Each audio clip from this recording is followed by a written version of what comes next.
Subscribe to Oneindia channel and never miss an update.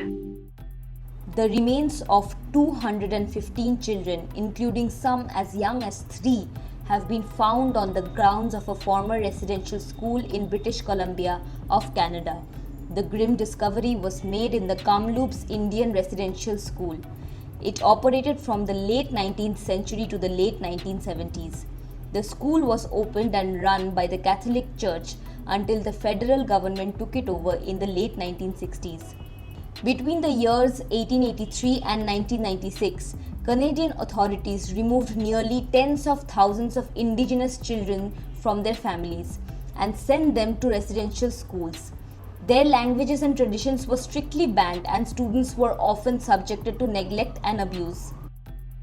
In 2015, Canada's Truth and Reconciliation Commission released a report detailing the devastating legacy. The report said at least 130 such schools were in operation across Canada between the late 19th century and 1996.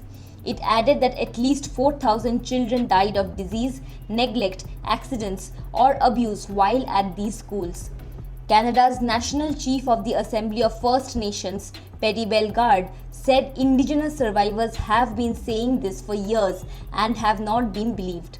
On Thursday, in a news release, Chief Roseanne Casimir of the Kamloops Indian Band said that the graves were unearthed last weekend with the help of a ground-penetrating radar specialist.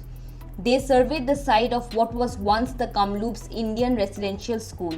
Indigenous leaders and residential school survivors in Canada are calling on officials to do a thorough investigation of every former residential school in the country.